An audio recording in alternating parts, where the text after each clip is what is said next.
Jubilee, you guys know what Jubilee is. At least I would hope you know what Jubilee is. Basically, they are a channel about discussion, and they'll have sides on or whatever, and they'll talk about issues. You guys know what Jubilee is. I'm not going to waste time explaining it. Let's hop right into the video. Hassan Piker did a reaction to it, and I haven't watched that. So I want to see what they're saying, liberals versus conservatives, who gets censored more. I actually am very interested to hear the nonsense that's going to be said. We can drag one of these chord progressions in. Chord progressions? That's cold. Welcome back to Middle Ground, and thank you to our sponsor Dashlane for making this episode possible. Make sure you stick around after the episode for a special offer. For example, like white supremacy. Okay, wait a second. Let's see what's Take, for example, like white supremacy. They don't go away because you censored them. Are they going to stop being a white supremacist? I don't give a I do feel safer. That is the point. Tech platforms play a big part in facilitating hate today. Twitter specifically has banned a number of different conservative accounts, not just the president. They can do whatever they want. They're private businesses. I think that people should be able to say whatever they want online. However, I think that there should also be consequences. The president of one of the most powerful countries in the world doesn't have access to social media. I think. Well, maybe he shouldn't have fucking used it to incite a riot against the most powerful people in the entire country. Senators and congresspeople. Content.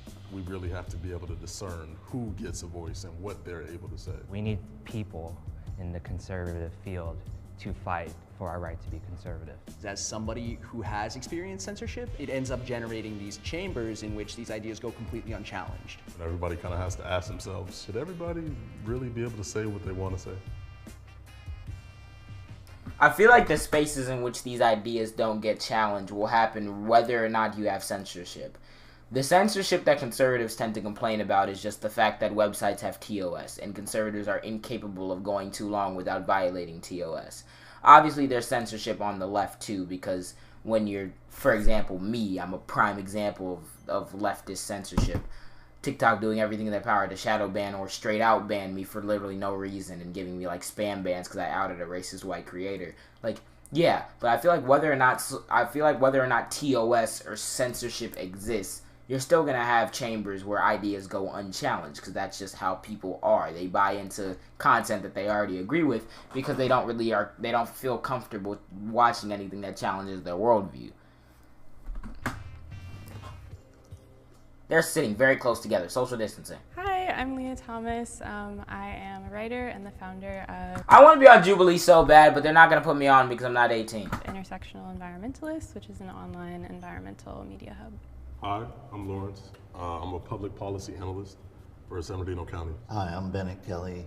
I'm the founder of the Internet Law Center, and Bennett. I'm an attorney who represents victims of online harassment. I'm Michael. I'm 30. I'm conservative, and I work in finance. My name is Jerome. I'm a political science student. I am 21, and I'm originally from Massachusetts. Hello, I'm Joseph. I'm an accountant, and I'm working towards my CPA, and I'm a part-time poker player.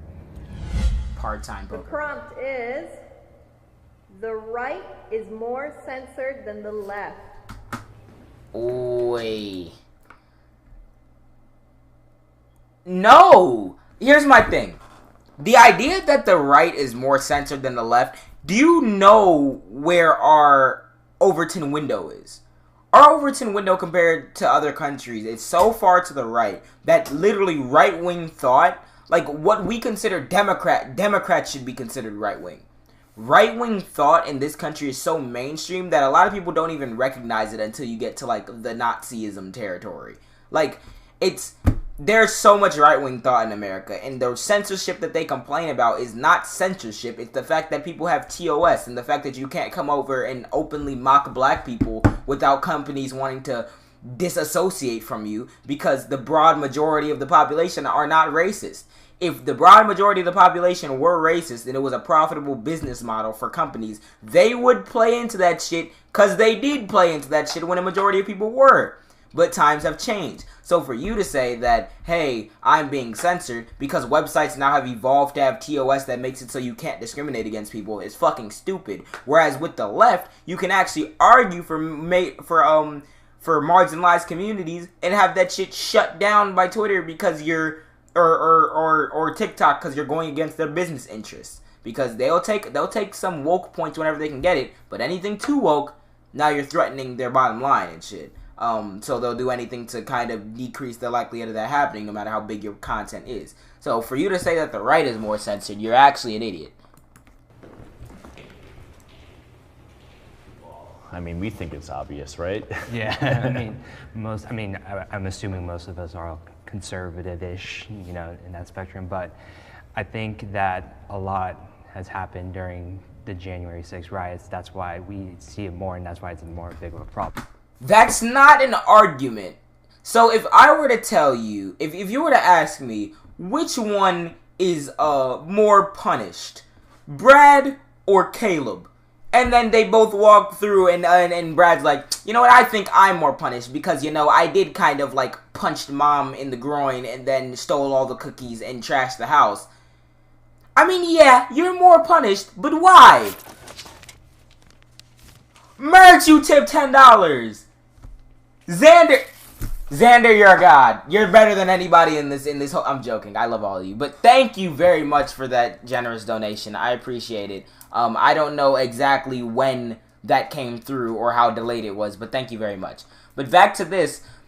Yeah, you could say that you're more punished, but why are you more punished? It's because you kicked mom in the groin and stole the cookies and threw them everywhere.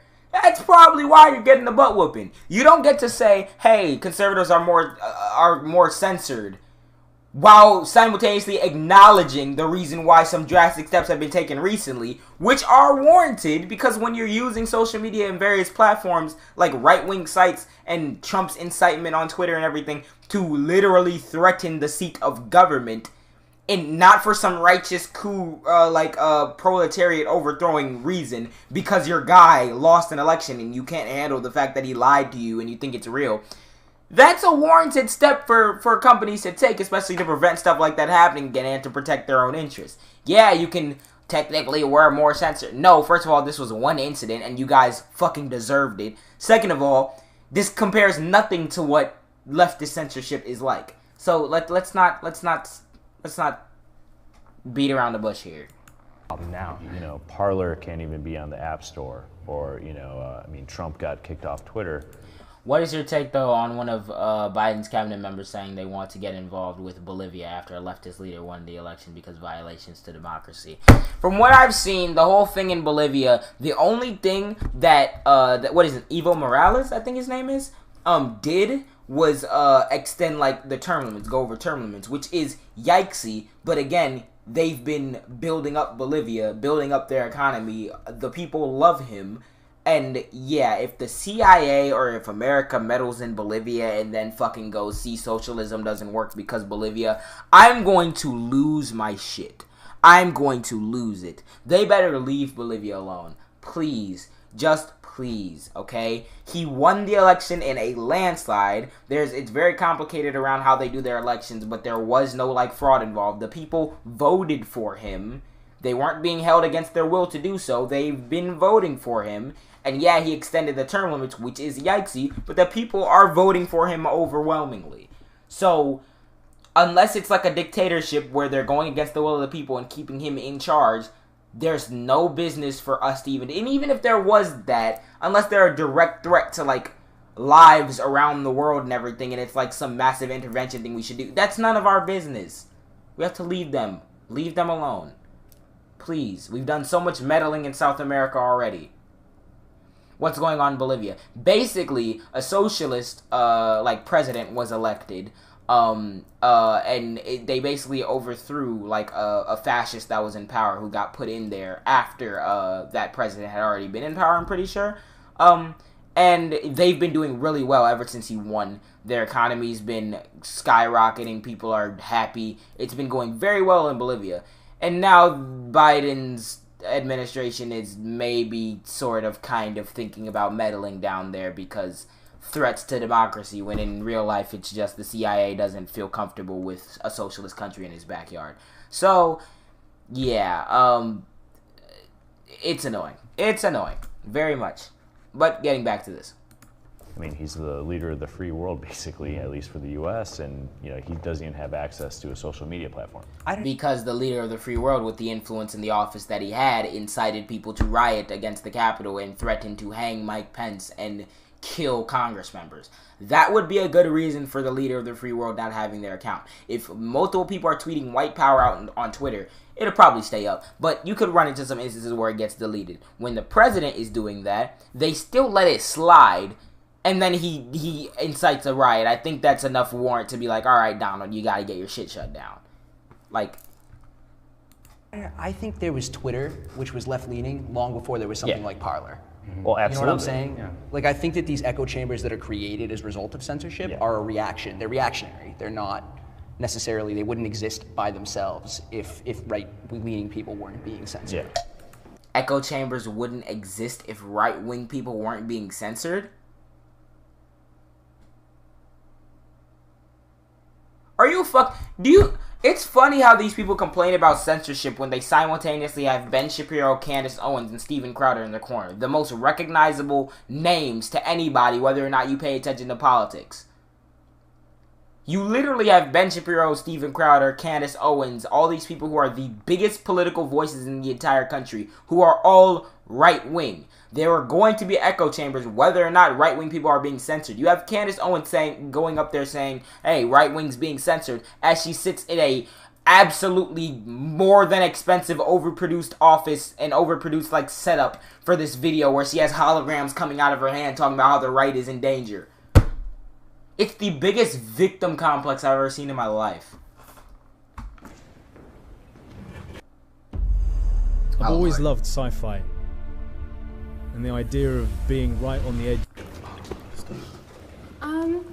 I guess I disagree because usually when I think of conservatives, I do think of the party of law and order. So that was definitely something that Trump spoke about often, like there are consequences to your actions.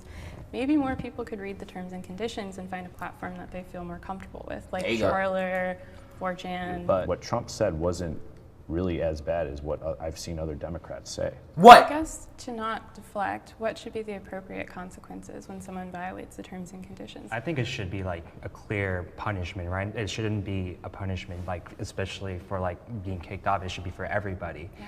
But if that is the solution, that has to be the solution for everyone. So No Name, Sean King are two of the most prominent left-leaning activists that I know of. And they have been repeatedly banned from Twitter, suspended from Facebook, Instagram kicked them off. And then when it happens to Candace Owens and Ben Shapiro, we hear conservative voices are being, but it's the exact same thing that was happening on the left that's now happening on the right. So I think the problem is the conservatives that believe this rhetoric is being suppressed, I don't think they know the other side is dealing with the same thing. There's no real history of which I'm aware of left-leaning creators being blacklisted the way that guys like Alex Jones, James Woods, Donald... Alex Jones is a... The reason why you won't find a history of left-leaning people being censored to the extent of Alex Jones being... Like, and Alex Jones wasn't censored. His Twitter was kicked off because he was violating terms of service. He wasn't censored. He violated terms of service, so they got rid of him. He was spreading mad conspiracy theories, saying that the Parkland shooting was faked, or like Newtown was faked. Like, dude, he's a literal conspiracy theorist. So, and he's radicalizing and spreading that message to a bunch of people and making millions off of it.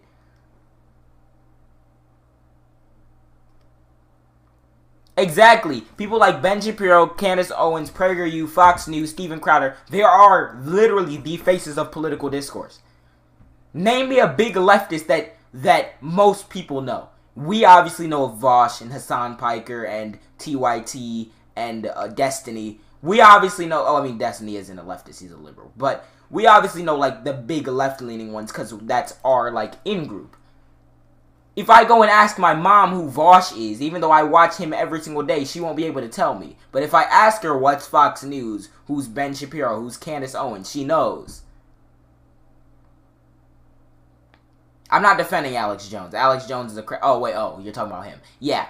If you're gonna say, hey, the left isn't dealing with the same thing because they weren't censored like Alex Jones was. Alex Jones was a crackpot conspiracy theorist who literally was denying mass shootings. So yeah, he'd be banned for violating terms of service. What? And Donald Trump was banned because, hey, guess what? You can say, oh, the left isn't dealing with it. Was Barack Obama banned? Barack Obama wasn't banned from Twitter because he wasn't out here reinforcing white nationalism and getting his followers riled up over a lie to go storm the Capitol. I'm sorry. It's like these people are incapable of discussing censorship without acknowledging the reasons why people are getting banned from these platforms. What is Sean King? What is No Name? What have leftists done on social media that would violate terms of service and result in a ban? Tell me. But I can list off a list of things that conservatives and right-wing people tend to do that would be against terms of service because it's openly racist, openly bigoted, openly violence inciting. What? If you want to talk history, the McCarthy trials or the McCarthy era did not happen to right-wing people. I'm just saying. Trump have been. Yeah. Alex Jones was on this journalistic scene for 30 years. Journalism. Alex Jones was a journalist. Okay. And they erased all 30 years of that. How about the White House YouTube channel? They eliminated all of Trump's videos. All of them. Do you not see the difference, though? Wait, I gotta fact check that.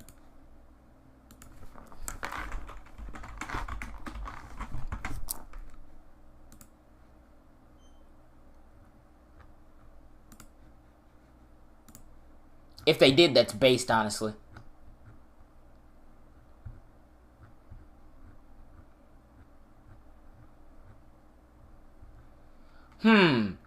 It's almost like...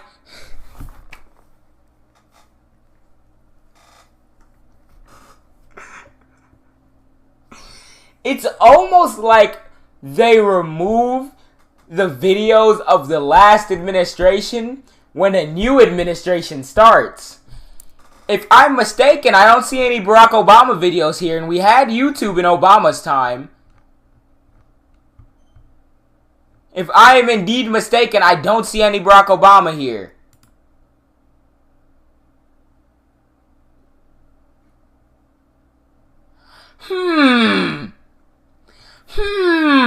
Maybe they wouldn't want to have the White House YouTube channel that's controlled by whatever administration is in the White House spouting narratives from the previous administration that would go against their agenda.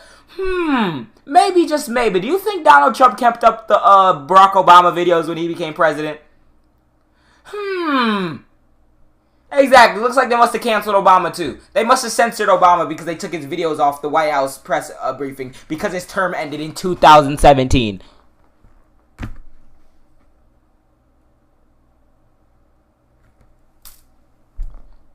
These people. And I wish that the liberals were aware of this when they make that video. Obviously, you're on the spot. But if you would have brought this up, it would have ended the debate already. Because Sean King says abolish the police. And, say Alex Jones, for example, says Jewish people own most of the property in America. And if you want to deal with property owners, deal primarily with Jewish people in 2015. So obviously, there's a stark difference in rhetoric and consequence even. You call the virus Kung Flu, and then a rise in violence against Asian Americans. But who called it Kung Flu? President Trump. Did he say it directly, though? Yeah. Yes! Did he say it directly? No, we're making it up, Johnny.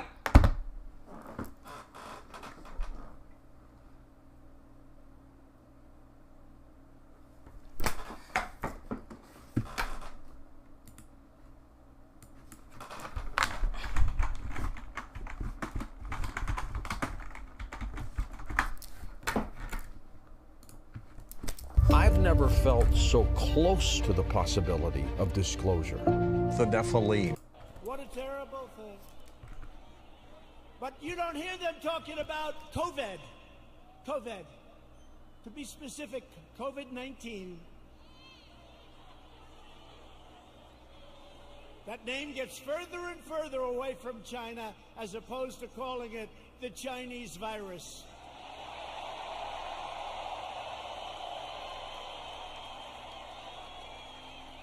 what we've done with the ventilators and with the medical equipment and with testing. You know, testing is a double-edged sword.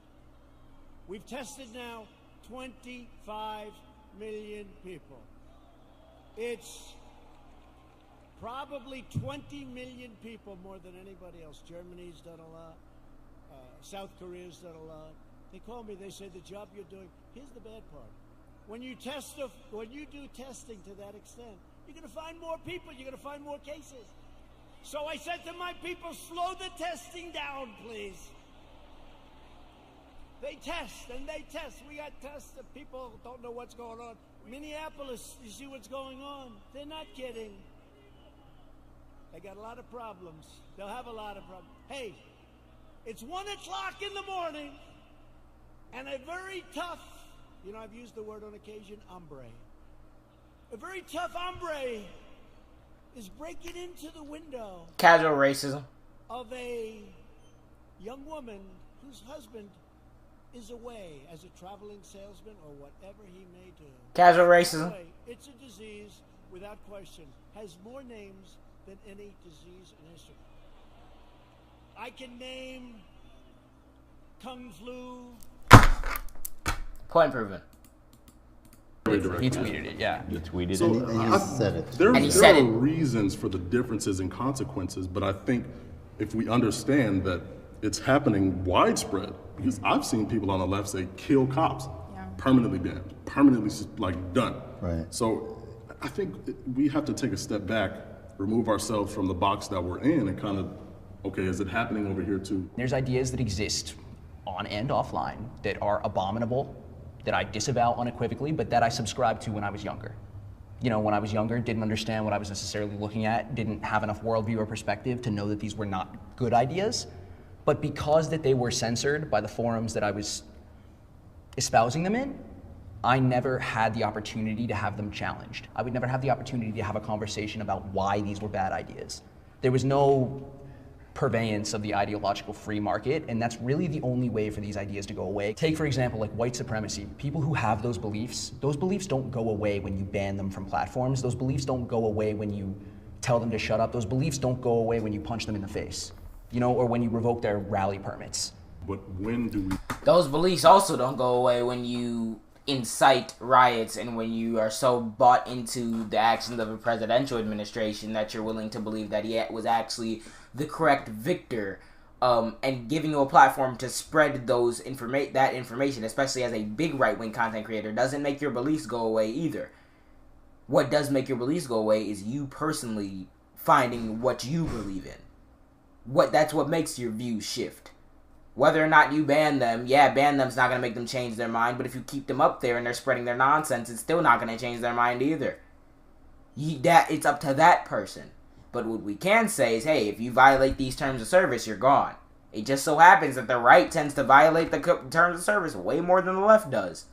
We draw the line, because if somebody, let's use Kung Flu for example, what I said earlier. Let's say it's Alex Jones that says, oh, this is a Chinese virus. They brought it here. And then we see a rise in hate crimes against Asian Americans. When do we draw the line? Because he would still have the platform. Yeah, I mean, I don't think we should deprive the people who are actually committing these crimes of the agency in committing them. Right. You know, like they...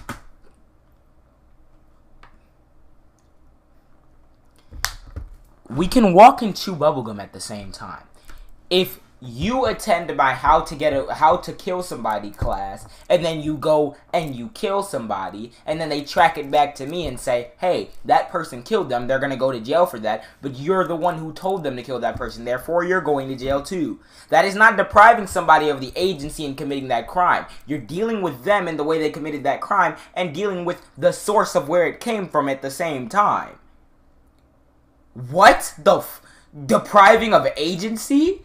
To hold both parties accountable is not depriving of agency. You're holding the people who committed those hate crimes against Asian people and Alex Jones or somebody for spreading the narrative that it's a Chinese virus and it's their fault. That's not depriving of agency. That's holding both parties accountable. And I'm mad that they just all let that bullshit slide.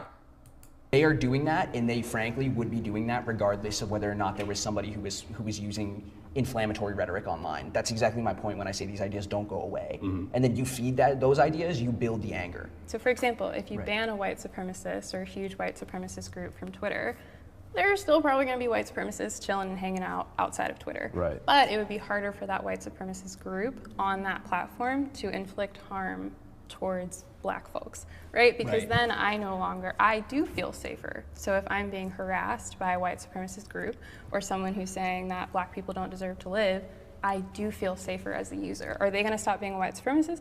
I don't give a fuck. I don't care. They can do whatever the fuck they wanna do. That's their free speech. However, it does make me feel a lot safer.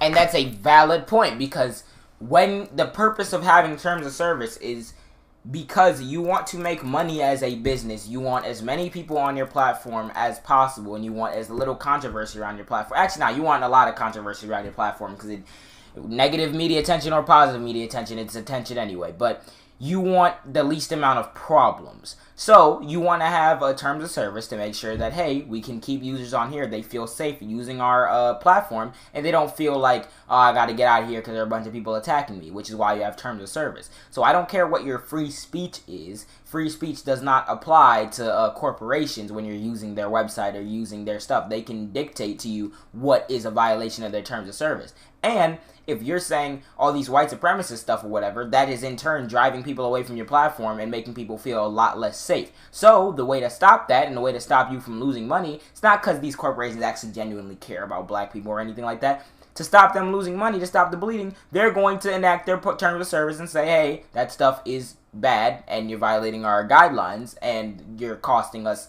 some sort of damage because of that. So you're gone. Like, it's as simple as that. And to say, like, yeah, it makes me feel safer is a very, very valid argument, because that's the whole purpose of terms of service. It's going to be a lot less likely that you're going to have minorities exchanging ideas on a platform that's run by a bunch of white supremacists that are unfettered. Then you're just going to collapse into 4chan or 8chan. I just think the left is now catching more up to us and realizing that the censorship is happening, and then now it's kind of touching their side too more, and maybe with the left isn't catching up to y'all. The left was the original people who were getting censored before there were apps. Conservatives have ran the country forever. Forever. But McCarthyism happened.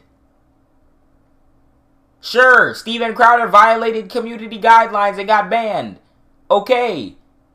What did he do? What did he do? Okay, he literally mocks George Floyd's death. He does black voice, where he goes and he makes fun of black farmers doing the voice and shit. Yeah, that's a clear violation of something that would cause you to get banned. Whereas someone like me, I get banned. What did I do? I proved beyond a reasonable doubt that a white creator said the N-word. Then she falsely reported my account, which led to me getting bans upon bans upon bans until they eventually terminated my account and then gave me it back. What did I do that violated guidelines there? Nothing. But if you can look at someone like Steven Crowder, who literally is mocking black people and just being overtly racist, okay, I can see why a corporation would want to take that step. It's not that the left is catching up with you. It's that you can't fucking understand that the people on the right are more likely to violate community guidelines because you guys' ideology is just worse. It's not my fault y'all can't keep it in your pants and y'all have to get riled up and violate community guidelines every time you see a black person getting treated with equitable treatment. Like, that's not my problem, fam. You see it, I've definitely seen it pick up more in the past few months on both sides. With the left, the example I gave was from 2014. I know. That's been around for a while. Even when you're looking at the civil rights movement and you're looking at the literal burning down of civil rights headquarters and things like that. My parents and my grandparents and my great-grandparents in the civil rights movement were continuously policed and harassed for their beliefs, violently so, jailed for their beliefs. So I find it it's hard for me to compare when civil rights folks are being imprisoned and killed for their beliefs. However, because a conservative can't use Twitter, I'm supposed to feel bad. Well, I don't think that's a comparison. What I wonder is whether or not there is a leftist ideologue, someone who is similar to Alex Jones or someone like that. You want to know why you're not going to find someone naming a leftist ideologue that was suppressed in the same way as Alex Jones? Because not only is Alex Jones a conspiracy theorist who blatantly lies about literally every single thing he talks about in order to keep buying himself Rolexes, nobody on the left is the same size as any of those people. You want to know why? Because the Overton window in this country is so fucked to the right that a lot of the bigger media figures are conservative, despite the fact that the majority of the population are not conservative. Or at least are not conservative in the Republican-Democrat sense. I'd argue if you're like a liberal or like a hardcore Democrat, you're more conservative than like a leftist. But in general, the majority of the country doesn't hold the same Trump beliefs. You fucking want to know why people can't name someone as at the same size as Alex Jones who got treated? Because there's no one is the same size as Alex Jones. And no one is as stupid as Alex Jones on the left. There are a lot of people that are as stupid as him on the right. But yes, that's why. That it was blackballed from 6 social media platforms over the course of 12 hours. Right. On the left, it doesn't really happen at all. Look at what they admonish, like abolish police, give everybody health care. Like, what in that world, what in that realm would be like, you're done. You don't need to, you're talking about killing people. So we're saying burn it all down this summer during the riots. Buildings, but that's not, but that's still people's property. You know, they saved their whole violence. savings. $2 billion damages. Hey, buddy, if you're so concerned about, all right, here. First of all, nobody was saying burn it all down for like as a general narrative of the left. You had people who were like, all right, yeah, if this trial doesn't work out in this way, we're burning shit. Okay, guess what? They did do that. There were riots 3% of the time. And even then, those people faced their individual punishments. You didn't see any big leftist creators saying burn it all down, or else they would have probably got banned.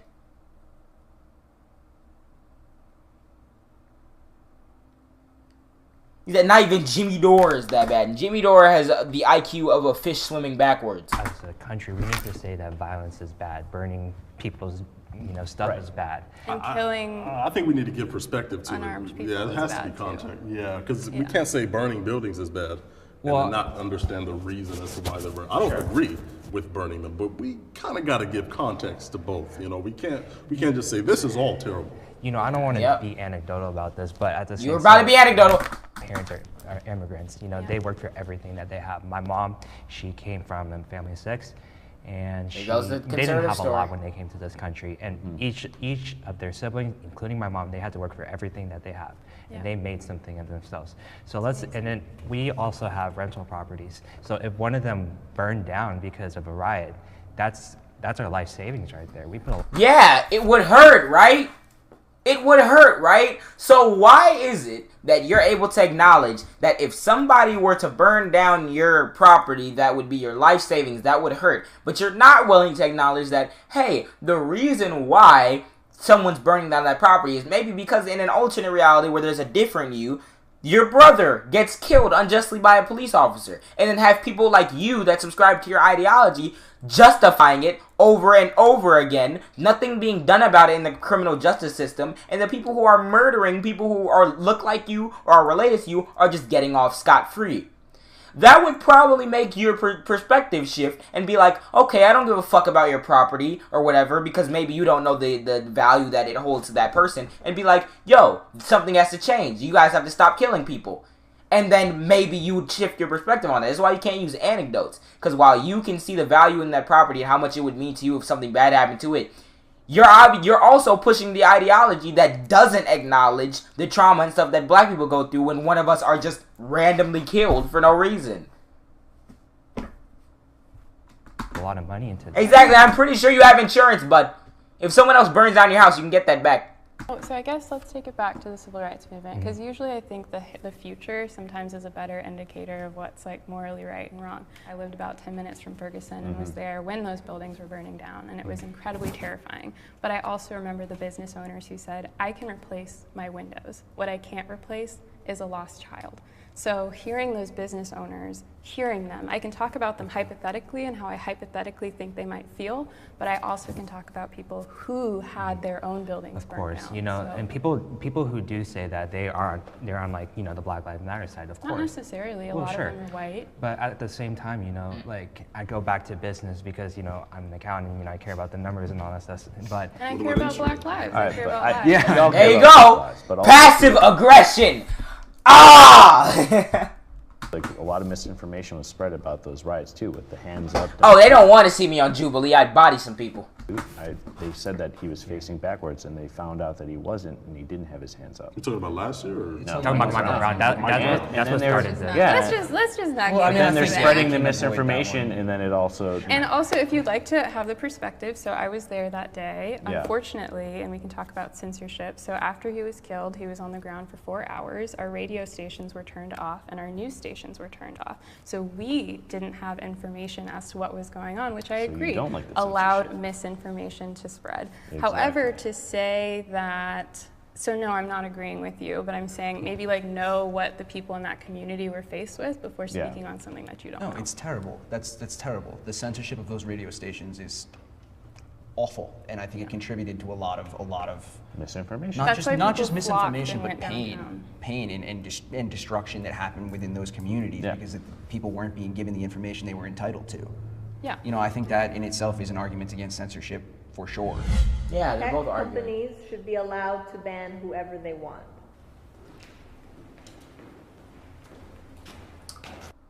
Imagine losing everything. Okay, Even though you did buddy. nothing wrong. Here, I'm Unfortunately, trying to this think about scenario this, right? is all- Here. I think, like,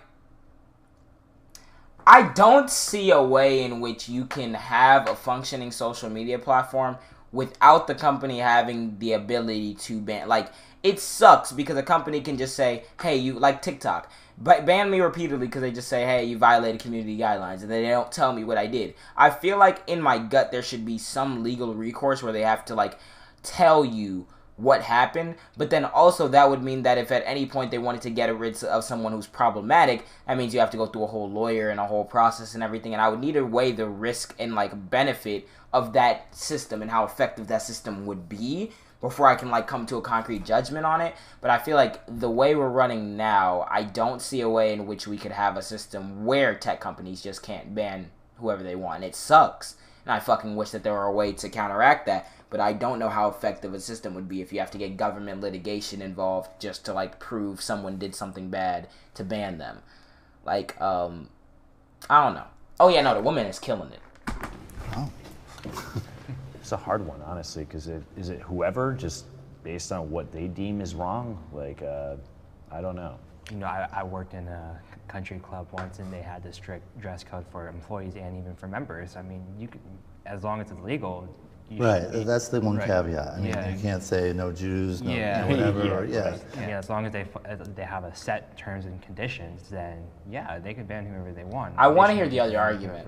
You know. Well, I think they should be able to say, okay, you're done, even if it doesn't necessarily impede on the terms and conditions. Basically, I think what we're having is a free market response, saying they let them do what they want and let consumers go where they are, but you have to have a functioning free market where people can go somewhere else. But they can't right now, though. That's the problem. Who wouldn't be able to go to Parler being removed from the App Store. On web services and App Store, and basically it's an antitrust law kind of thing, because basically they're trying to create a monopoly between all the social media like Twitter and Facebook.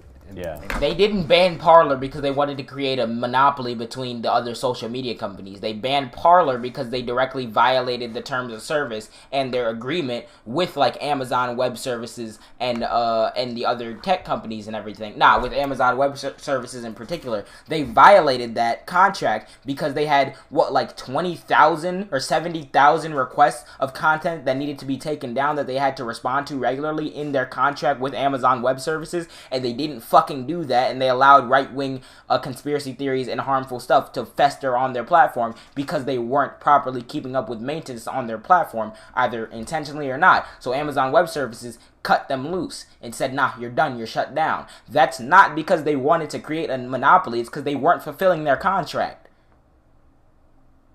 What?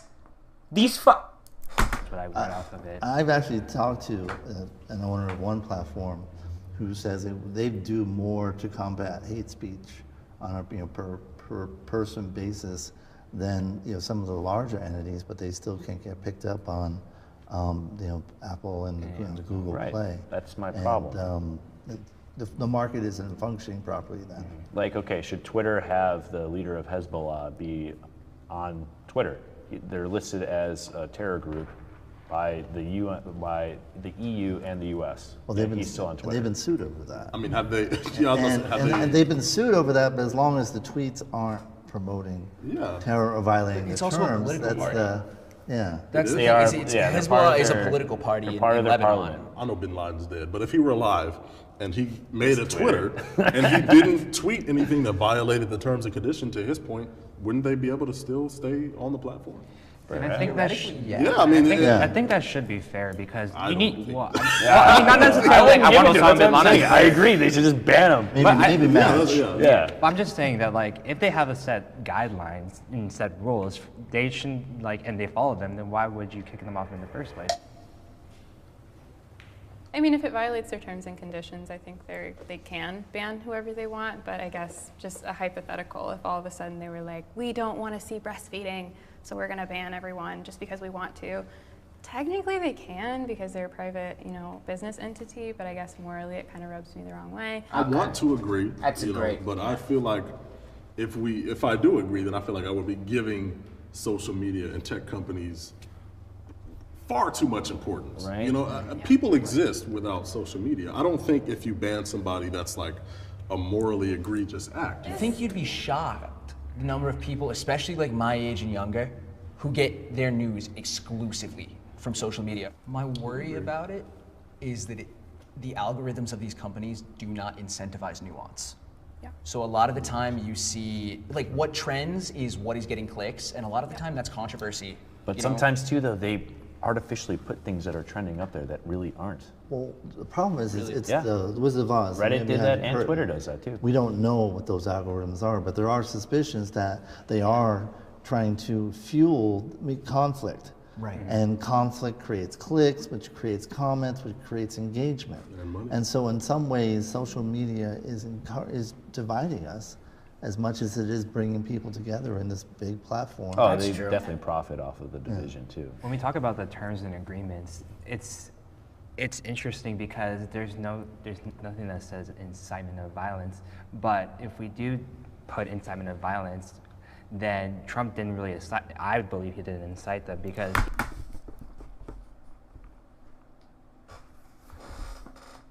he didn't say, "Oh, go to the Capitol and beat them break up. down the doors and the windows." But he did say, "Hey, they stole the election from me. They stole the election from me. We need to stop the steal. I'm going to run ads and blow millions of dollars on ads that run up until January 6th saying, stop the steal. We must stop the steal." They were supposed to have a rally outside of the Capitol, or where they were having it originally. Trump intervened with the permit to make sure that it was at the Capitol, said, you're never going to take back your country with weakness. You need to fight, and you need to fight like hell. Rudy Giuliani went up there and said, we need to have trial by combat. And then he said, we're going to march to the Capitol, and we're going to cheer on some of our legislators, and for some of them, we won't be cheering. And then they walked down Pennsylvania Avenue, and they rioted, and they stormed the Capitol and broke in. I'm sorry.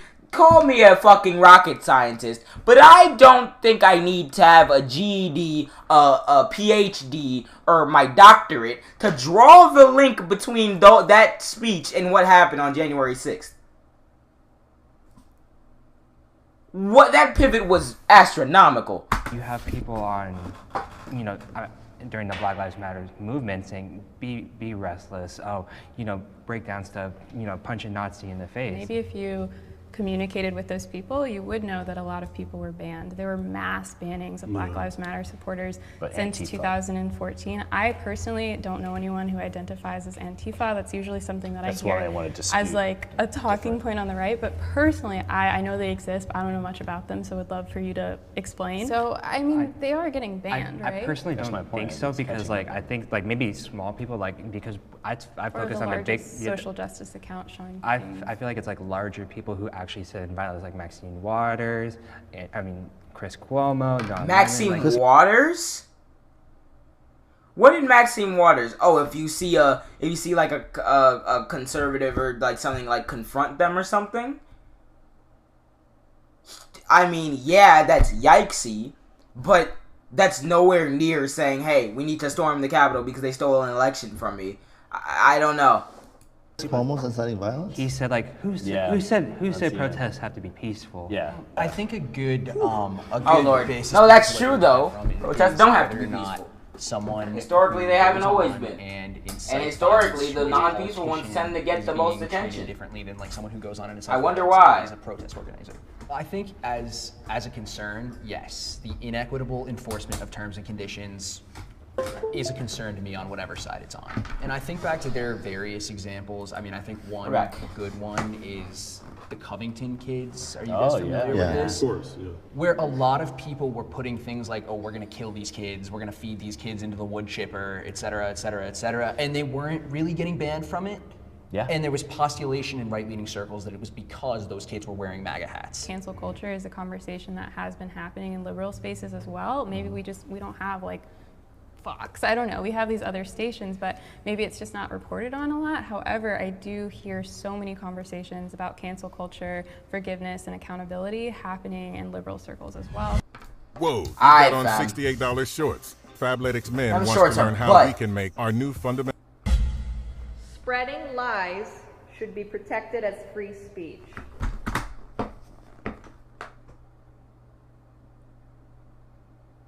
That's such a difficult one. 'Cause my gut tells me no. It shouldn't be. But if we go down, no, it shouldn't be, then not only are you going to have to prove that the person deliberately spread misinformation, you're going to also have to determine what is the truth. There are certain things that are objectively, like, not objectively, but there are certain things that you can demonstrate, like, yeah, this is a fact. Like, that's factually true. There are other things where it's like you're walking in a gray area where technically I didn't actually spread information because it's up for debate when they're just saying, like, oh, or something, like, completely outlandish. My gut tells me no. My gut tells me if you can prove beyond a reasonable doubt that you're intentionally spreading misinformation and this is indeed a lie, then no, it shouldn't be protected. But I just don't know how we go about ensuring that, if you get what I mean.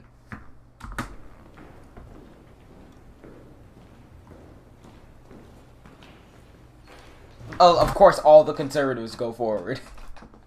It makes their lives a lot easier. My thing here is that I think we have to be very attentive to who we make the arbiter of the truth. When I think about lies and like people's lies, you know, I think about people's truths, you know, people's perspective, people's opinions, and you know, that should be protected in that sense, because if you feel something and you believe in something or you have an opinion on something, that is your truth. That is, well, maybe to some people it's a lie, maybe to most of the people it's a lie. There's a difference between your truth and the truth. If you're saying it's my truth that I came from a bad background and I was able to rise through the ranks and make better for myself, yeah, that's your truth. That's not, I'd like to think of the term your, like, finding your own truth or finding my own truth as like finding an inner core, like, inspiration behind what you do, or finding like the realities of your situation and how and what really happened in your life and how you're able to overcome certain things. Basically like a story of your life.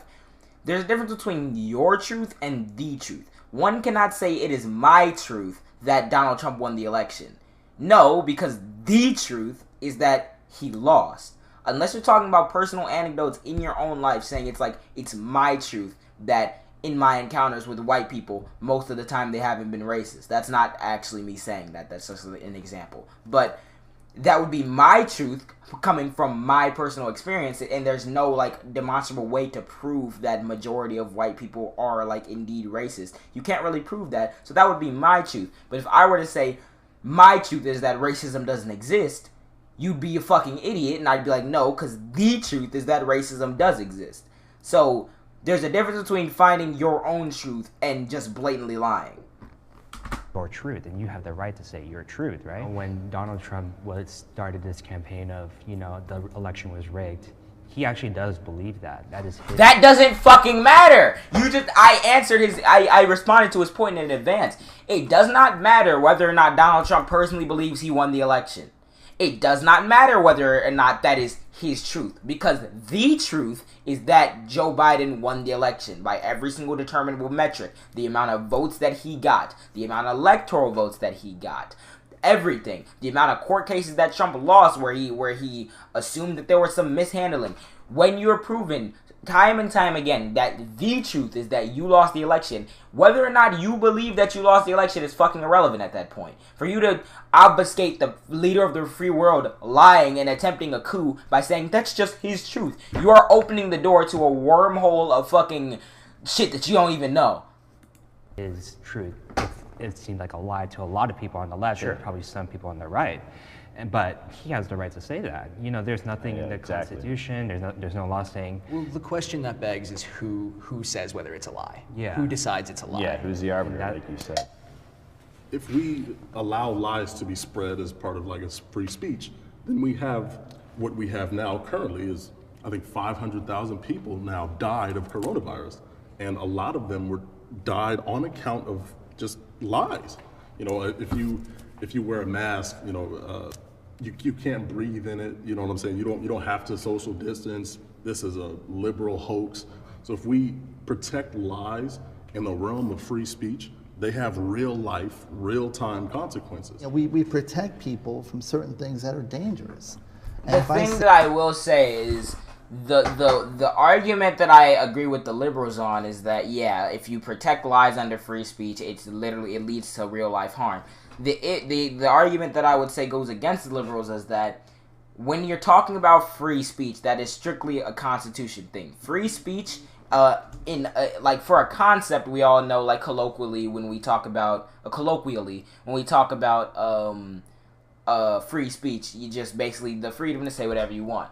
But that freedom is protected and ingrained in the First Amendment. And that First Amendment specifically describes that the federal government cannot put you in prison for things that you say. Or that aren't, like, obviously, like, a bomb on a plane or something like that. So, my issue that would go against the liberals is by saying that you can not protect, or that you can't protect lies under free speech.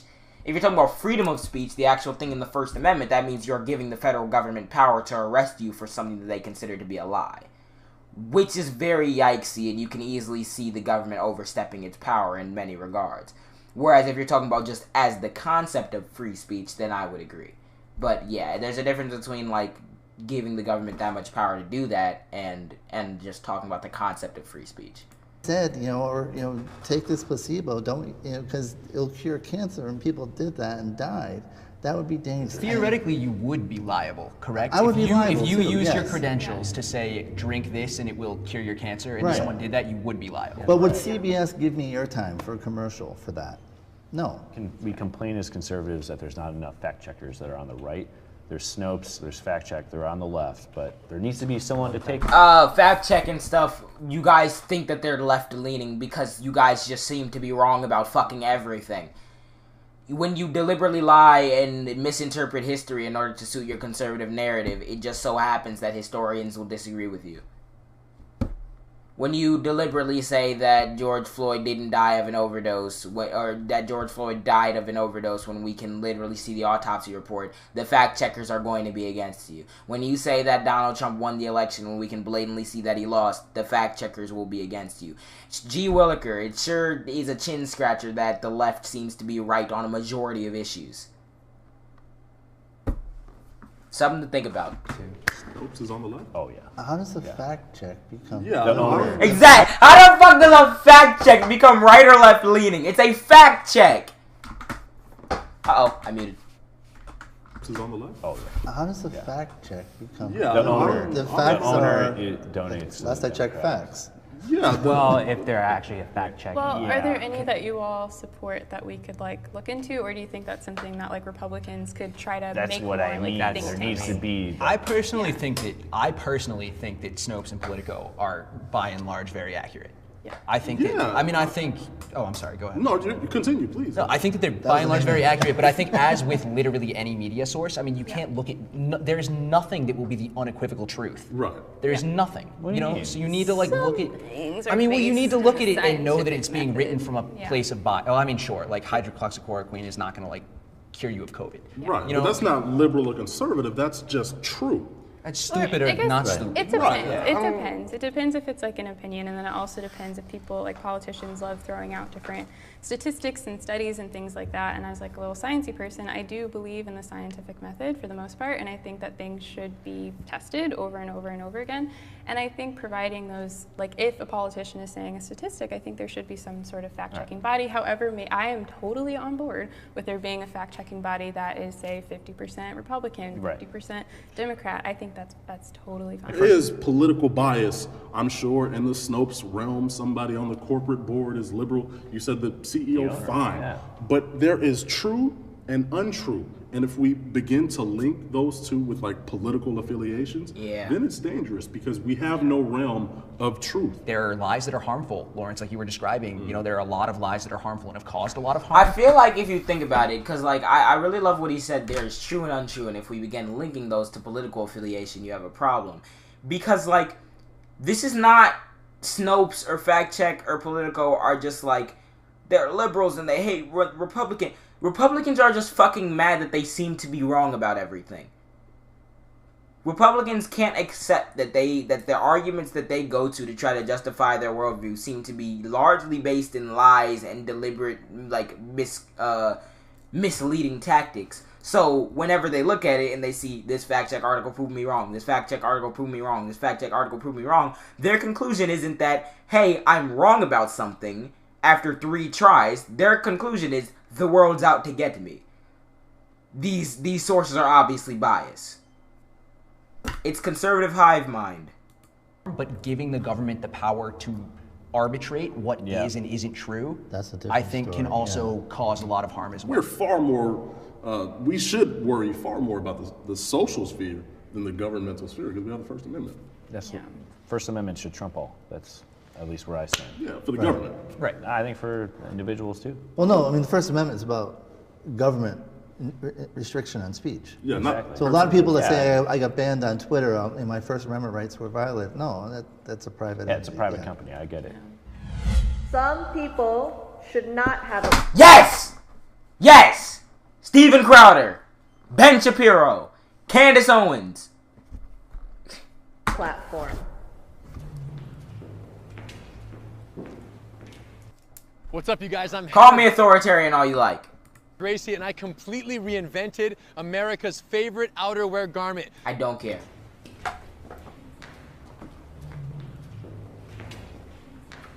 know this kind of goes against my freedom of speech outlook, but like we were saying before, like I don't want to see Hezbollah having, a Twitter feed, or I don't want to see, ISIS having a Twitter feed.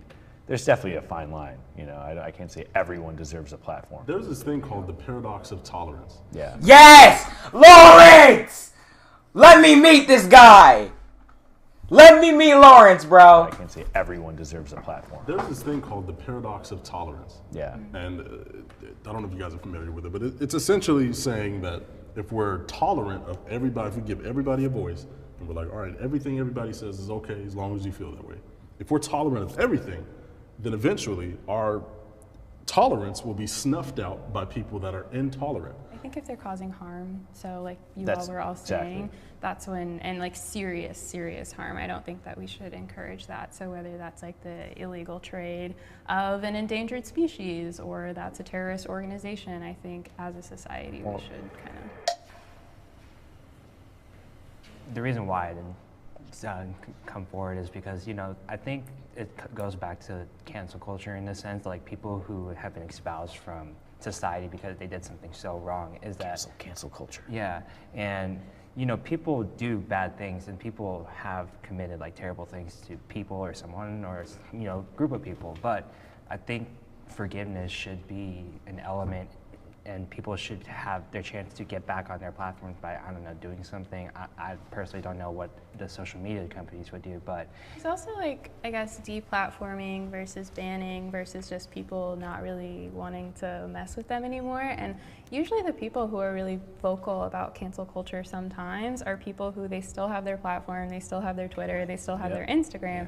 They're just mad that society has been like, R. Kelly, we don't like you, or like, you know what, we don't like that you caused a bunch of harm to people. The other thing I think about with deplatforming is that you rob somebody of their opportunity for absolution. So if Alex Jones were to decide... Why do you keep going back to Alex Jones? Alex Jones is not the hill you want to die on, my guy. I'm just saying. Whose platform is their livelihood, not whose platform or who has a livelihood outside of their platform, like J.K. Rowling. When you take that away from them, if he were to suddenly turn around and he were to say, okay, the frogs aren't gay, you know, and like he was right about the frogs, these though, people which aren't is weird. controlling the weather, he would have no platform to come and say that. Which I don't believe in letting people just continue to spread misinformation just in case one day they wake up and go, huzzah, I want to be good now. I feel like when the measurable harm you're doing is justifiable to you because you're getting paid and you get to buy yourself Rolexes, I don't give a flying fuck if one day you wake up and say, huzzah, I've just had a spiritual awakening. When you're someone like Alex Jones in particular, you've made money. You've taken people's money. You've had people give you their income for you to give them bullshit, pills that don't work, flimsy, stupid merch, and say lies to them all the time and cause damage, and cause measurable damage to the world. I don't believe in allowing people to continue doing that just because one day they might wake up and see the light, and then where are they gonna go if they say it? If you wake up and see the light, okay, guess what? Your previous account got banned or something, or you got deplatformed because you were causing harm to the world. Make a new one and let it be known that you're dedicated to causing to making good outcomes. I'm not going to allow you to sit up here with your 5-point-something million subscribers, Steven Crowder, just in case one day you wake up and say, you know what, I was wrong about doing the black voice and recreating George Floyd's death because I'm a bigot. Alright, if your account got taken down for doing that stuff, make a new one and dedicate yourself to what you say. Consider to be a problem. Am I the only one that's not in favor of this whole, like, forgiveness, you can come back thing? It depends, yeah. Yeah, I'm not, because I feel like it depends on the degree. Yeah, because I feel like I hate cancel culture. I hate the notion that we can essentially exile somebody from anything. But on the same hand, I still believe that consequences are real. And if you do something that causes lasting damage, then you need lasting consequences. You know, if somebody is a manslaughter, we put them in jail for life.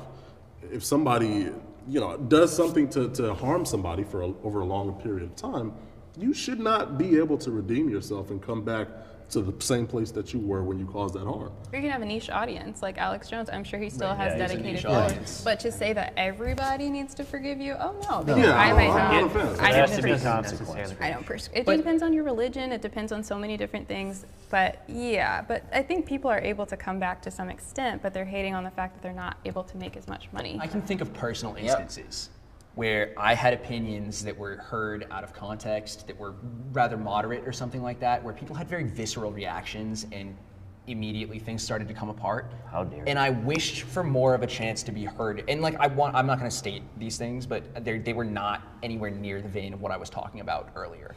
These were things that were just kind of unpopular and easy to take out of context. And I wished that I had more of a chance for people to hear me out, as opposed to kind of react viscerally from the start. And I think there's also personal... He definitely said like 1350 or something, and then everyone flipped out. Accountability. So for example, if I say something online and a bunch of people, whether they're my followers, especially if they're people who I know and trust and they have a really visceral reaction to it, sometimes I think what's missing on social media is that moment for self-reflection of like, did I say something that may have hurt other people? Can I get curious about it? I might not agree with that person being hurt, but can I at least empathize with it? Or do I want to get back on social media and say everyone is silencing me so then I can have a more niche audience of people who only agree with me? Because at this point, I think that most people just want to feel seen, heard, and validated on the left and on the right. And I think there are a lot of people on the right that do not feel seen, heard, and validated. I'm not going to say that what you all are feeling is a figment of your imagination. I think it's coming from somewhere and needs to be attended to. You know, you see all these bad things about happening to, you know, Trump supporters, and like they're getting their car keyed or stuff like that. And then my parents are always like, you know, maybe you should just keep it to yourself. And that's a shame, because I thought we lived in a society where we could talk about, you know, differing ideas, and we had that platform to have that free speech and, you know, to have a healthy debate. And so there are certain things that are not debatable. I feel, especially my family and on social media, is that they want to put me into submission to suppress my voice and my conservative opinions. I can kind of resonate with what you said, not necessarily from a family standpoint, but, you know, from a like large scale, generally speaking, when somebody sees like somebody like me, just a black man, you know, like prominent in their beliefs about like, you know, the greatness of, you know, pre-colonial Africa, or, you know, just loving kente cloth and stuff like that. There are presumptions made, and it obviously doesn't make people like me feel seen or heard or understood, because you just seen me and made a bunch of assumptions, you know, assumed a bunch of things. Like, I think we kind of have that problem, not only with social media, but just in general. You know, there's biases. It's tough. You know, it's tough to have any different opinion or any different voice. All right, you bump it, whatever you want to do. Big Lawrence, man, I gotta meet him. I love that Lawrence guy, and the girl too. She killed it. But yeah, there are certain things that aren't debatable. There are certain things, but to say that like the right, well, I feel like when the left is getting suppressed, you see things like McCarthyism. You see things like unwarranted bans for literally no reason when you're doing something that isn't a violation of community guidelines or whatever. Whereas with conservatives, it's either they're dog whistling to something that violates community guidelines, or they literally outright do it and then they complain about censorship. You guys just gotta follow TOS. You just gotta follow TOS. The issue happens that a lot of times on the left tends to follow TOS, but then still ends up getting the unceremonious bans and shit that it comes with being on platforms. But yeah.